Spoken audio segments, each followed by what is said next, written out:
네, 경제를 좀 쉽게 풀어보는 시간 경제 읽기 시작합니다. 오늘도 다양한 경제 이슈들 김광석 한양대학교 겸임교수와 함께 짚어보겠습니다. 어서 오십시오. 안녕하세요. 예, 오늘 새벽에 미국 기준금리 동결로 됐잖아요. 네. 시장에 예상한 것 같은데 어떤 의미가 있을까요? 네, 시장은 어쩌면 올해 연내에 미국의 기준금리 인하가 두 차례 있지 않을까 하는 우려를 했었습니다. 예. 그러니까 최근 한 1, 2주 동안.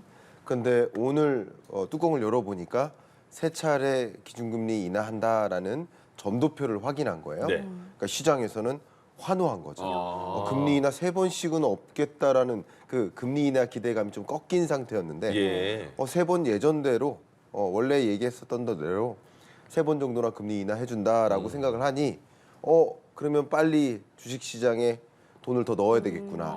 주식 비중을 늘려나가는 그 투자자들의 움직임 때문에 자연스럽게 연일 주가가 최고점을 향해 갔다 이렇게 볼 수 있겠습니다. 예.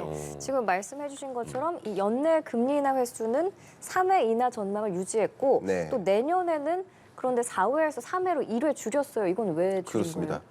그러니까 종전까지만 해도 올해 3회 그리고 내년에는 4회 예. 네. 기준금리를 2년에 걸쳐서 한 7회 정도 인하해 나가는 금리 인하라기보다는 금리 정상화라고 볼 수 있겠죠. 예. 그런 수순으로 통화 정책을 운용하겠다라고 종전까지는 의견을 내비쳤었는데 이번에 보니까 그만큼은 아니다라고 하는 것은 그만큼 물가가 쉽게 잡히진 않겠다. 물가가 뭐 잡히는 과정, 그러니까 2%라는 목표 물가를 향해 가겠지만 굉장히 더디게 가겠구나. 그렇기 때문에 높은 금리를 더 유지하는 상대적으로 금리 인하의 순서를 좀 덜하는 예. 천천히 금리 인하하는 그런 방향으로 움직이는 것으로 판단할 수 있겠습니다. 그럼 미국은 금리를 언제쯤부터 내린다는 거예요? 네, 현재 그런 것들을 공식적으로 발표한 바는 없습니다. 예. 그러나 우리가 시장에서 혹은 주요 연구자들이 언제쯤 하겠다라고 가늠을 해보는 겁니다. 네. 그러니까 저는 어떻게 가늠을 하느냐? 예. 미국의 물가 상승률 추이를 보면 특히 PCE 근원 물가를 봐야 됩니다. PCE 기준 근원 물가 상승률이 2% 초반에 도달할 때, 예를 들면 2.23%, 예. 요 정도의 숫자를 바라볼 때 물가 다 잡혔구나. PC 이제- 근원 물가를 일단 짧게 소개해 주셔야 될 것 같아요. 예, 그러니까 물가 상승률 지표가 미국의 경우에 두 개나 있어요. 네. 우리나라 하나밖에 없습니다. 일본도 하나고 중국도 하나입니다. 근데 미국은 더 정교하게 물가를 판단하기 위해서 예. 월말에 한 번 더 발표합니다. 그게 PCE 기준이라고 하는데 예. 개인 소비 지출 물가라고 합니다.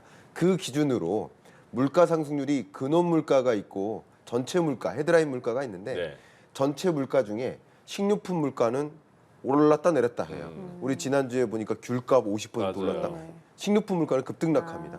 역시 에너지 물가도 국제 유가 등락에 따라서 급등락을 왔다 갔다 해요. 그거 빼자. 이 두 가지를 뺀 나머지 물가가 기조적으로 물가가 잡히느냐를 보여주는 그러니까 그 근원 물가를 보겠다. 예. 그러니까 PC 기준의 근원 물가 상승률이 2% 초반에 안착할 때 그러면 물가 확실히 잡혔구나라는 그런 확신을 가지고 예. 금리 인하를 단행할 수 있다.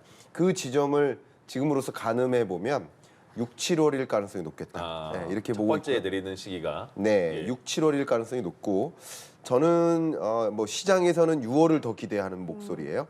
그러나 제가 보기에는 7월일 가능성이 좀 높아 보인다. 이렇게 저는 생각하고 있습니다. 예. 네, 근데 그 제롬 파월 의장은 말씀해주신 그 2%에 대한 확신이 아직까지는 없는 것 같아요. 그렇죠. 네, 그리고 또 일각에서는 과잉 긴축에 대한 부작용을 우려하고 있는데 이게 어떤 의미로 저희가 받아들여야 할까요? 그러니까 인플레이션에 대해 인플레이션 잡았다. 내가 물가 잡으려고 금리 인상했는데 예. 물가 지금 잡았다라고 한다면 금리를 인하해 나가겠죠. 그렇죠. 물가라는 토끼가 있고 경기라는 토끼가 있는데 물가라는 토끼를 먼저 잡았으면 예. 이제 금리 인하를 통해서 경기도 다 잡는 거예요. 둘 다 잘 이행하는 겁니다. 근데 물가는 확실히 잡았다라는 그런 확신을 들긴 어려워요. 아직도 PC 근원 물가가 2.8%니까요. 예. 2% 초반까지는 아닙니다. 그러니까 더 기다려야 되고요. 다만 이렇게 5.5%의 기준금리를 너무나 오랫동안 유지하면 물가는 물가대로 안정화되는데 오히려 높은 금리 때문에 디플레이션이 올 수도 있다. 물가 상승률이 마이너스로 전환돼서 네. 오히려 잃어버린 20, 30년을 겪었던 일본처럼 물가가 하락해서 걱정인 예. 그런 국면으로 갈 수도 있으니 너무나 과도하게 높은 금리를 오래 유지할 수 없다라는 것이고 첫 번째. 두 번째는 미국 경제 지금 가장 불안한 요인 중에 하나가 가장 예. 약한 고리로 꼽는 것이 상업용 부동산 시장이에요. 공실률이 너무나 높습니다. 그러면 금리를 어느 정도 높은 금리에서 낮아져야 예. 이 상업용 부동산 문제가 안 터지고 그게 안 터지게 놔둬야 금융부실로 연결이 안 되거든요. 그러니까 이런 것들도 염려하는 것이기 때문에 이렇게 5.5%를 계속 유지할 수는 없는 것이다라고 판단할 수 있겠습니다.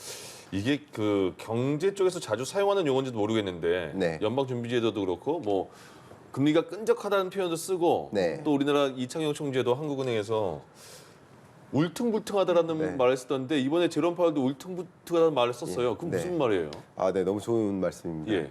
그러니까 운전하십니까? 네. 탄탄한 도로를 운전할 때는 어때요? 편안하죠. 편안하죠. 예. 근데 도로가 만약에 자갈밭이고 네. 뭐 신흥국 같은 데 가보면 예. 이 비포장 도로를 달려보세요. 텅텅텅 튀지. 탄탄할 때는 1시간 만에 도착할 것을 예. 5시간 걸리죠. 예. 이게 범피 로드예요. 울퉁불퉁한 길이다. 네. 이게 스티키 인플레이션, 비슷한 말인데 예. 물가를 잡는 여정이 그렇게 탄탄한 길은 아니다. 좀 울퉁불퉁하다 이 얘기예요. 그 얘기는 뭐냐면 예. 우리 지난달도 우리 한국 물가 같은 경우도 2월 물가가 급등하지 않았습니까? 그러니까 물가가 자연스럽게 안정화되는 수순. 그러니까 정점에서 2%를 향해 내려오는 이런 걸 디스인플레이션이라고 하는데 물가 상승률이 2%를 향해 내려가는 과정이 울퉁불퉁한 거야. 예. 잘 안 떨어지는 거죠. 그러니까 스티키 인플레이션. 아. 껌이 신발에 붙었다가 안 떨어지잖아요. 물가라 인플레이션이라는 문제를 예. 당장 해소하기가 어려운 거예요. 그렇게 끈적끈적하고 범피하고 그런 표현들이 그런 겁니다. 그렇군요. 그러니까 물가 잡는 여정이 예. 쉽지 않은 거니까 당장 금리하기는 어렵다라는 표현을 이렇게 한 겁니다. 보통 많이 쓰나 보군요. 그쪽에서. 네, 많이 쓰는 표현이고요. 예. 그래서 먼저 쓴 건 이제 제롬 파월 연준 의장이 그래요? 기자회견 때 표현한 거고 그 표현을 이제 한국은행 총재가 좀 인용한 것이라고 좀 해석해 볼 수 있겠습니다. 그럼 지금 물가 흐름이 좀 이렇게 울퉁불퉁한 상황에서 우리 금리 인하 시점은 언제쯤이라고 예상을 해볼 수 있을까요? 우리 한국은행의 셈법은 좀 복잡해요. 그러니까 중앙은행은 딱 이렇게 생각하면 됩니다. 물가 안정, 두 번째 경기 안정, 예. 세 번째가 금융 안정. 세 가지 목표를 이행하기 위해서 통화 정책을 단행하는 겁니다. 그죠? 통화 정책의 목적이 이 세 가지 안정인 거예요. 근데 우리나라는 이 세 가지도 보지만 한 가지 더 봐요. 그게 한미 기준금리 격차. 미국의 의사결정도 신경을 안 쓸 수가 없습니다. 네 가지를 다 고려해야 됩니다. 근데 물가 안정은 아직 멀었다. 그러나 연중에는 잡힐 것으로 기대합니다. 우리 한국은행의 물가 전망에 따르면 예. 24년 하반기가 2.1%로 봅니다. 그럼 목표 물가 2%에 부합하는 수준이에요. 네. 그럼 물가 안정화 될 것으로 전망하고 있고 경기라는 면에서는 지금 경기 안 좋잖아요. 그럼 금리를 인하해야 될 이유인 거예요. 예. 부동산 PF나 여러 금융 부실이나 이런 문제가 걱정이 되잖아요. 금리를 인하해야 되는 이유예요. 그러니까 연중에 하반기 정도에는 금리 인하하는 시점이 와야 되는 상황입니다. 예. 그런데 한 가지 더 본다. 미국의 금리 인하가 단행되지 않으면 우리가 먼저 선제적으로 금리 인하하기가 어려운 겁니다. 차이가 너무 나버리니까. 그렇죠. 우리가 먼저 금리를 인하해서 격차를 적극적으로 벌려왔다가는 예. 더 큰 문제가 야기될 수 있다. 외국인 자금의 유출이 있을 수 있다. 그런 것들도 걱정이 되기 때문에 예. 미국의 금리 인하 시점을 보면서 이후에 후행적으로 금리 인하를 단행할 것이다. 이렇게 판단하면 도움이 되겠습니다. 예. 네. 다음은 한국전력이 2분기에 연료비 조정 그냥 동결하기로 했잖아요. 그렇습니다. 근데 그 뭐 43조 원인가요? 뭐 적자가 있다는데 이렇게 해도 될지 모르겠어요. 네, 그러니까 한국전력공사가 굉장히 많은 막대한 부채 문제, 재정 적자 상황에 놓여 있습니다. 그러면 이런 재정난에 시달린다면 네. 경영 악화 과정에 있다면 예. 한국전력공사로서 할 수 있는 일이 뭘까요? 다른 거 생각 안 하고 비용 올려야죠. 그렇죠. 예. 전기값만 올리면 됩니다. 그러니까 이 전기값을 올린다고 전력 사용량이 극단적으로 줄지 않거든요. 네. 비탄력적으로 움직이는 겁니다. 그러니까 전기 요금을 올리면 한국전력공사는 재정난, 경영 악화 문제를 해소할 수 있어요. 예. 그런데 그러자니 이건 전기는 공공재 아니겠습니까? 네. 그 전력을 만약에 전기 요금을 올려버리면 아직 물가가 안 잡힌 상태에서 예. 너무나 부담이 되는 물가가 될 것이고 우리 방송국에서도 전기 많이 쓰잖아요. 네네. 네. 근데 전기 안 쓰는 사람이 있을까요? 그러게요. 예. 전기 안 쓰는 자영업체 있을까요? 그러니까 서민들도 포함해서 기업들 예. 마찬가지죠. 전력을 많이 쓰기 때문에 지금 아직 물가가 잡히지 않은 상황에서 전기 요금을 올린다라고 한다면 너무나 과도한 물가 부담으로 작용할 수 있고 예. 그 전력 가격이 올라가면 다른 여러 부문에 걸쳐서 물가가 반영되니까 네. 조금은 물가 안정화 수순을 확실히 볼 때 그때 전기요금을 올리자 하는 의사결정이라고 볼 수 있겠습니다. 근데 예. 이게 좀 적자가 너무 심하니까 네. 어쨌든 언젠간 올리긴 올려야 되잖아요. 올리긴 올려야 그럼 그 됩니다. 올릴 시기는 언제라고 네, 예상을 역시 해볼 수 있을까요? 물가 상승률이 목표하는 2% 수준에 부합할 때 예. 그때는 또 우리나라가 이 2022년에 찾아온 인플레이션 이전에는 역시 우리나라도 디플레이션이 우려됐었던 나라예요. 역시 물가가 안정화되는 2% 수준에 도달하고 나서는 다시 2% 언더로 떨어져서 디플레이션이 걱정되는 상황이 올 수 있습니다. 저는 예. 그러리라 생각돼요. 예전의 모습으로 다시 돌아갈 거라고 생각돼요. 코로나19 이전 수준. 네. 그러니까 그렇기 때문에 그런 수준에는 아무래도 전기요금을 예. 적극적으로 인상할 수 있는 여건이 조성되지 않을까. 그러니까 지금 올리기보다는 조금 나중에 점진적으로 올리자 하는 그런 결정이라고 저는 해석하고 있습니다. 예.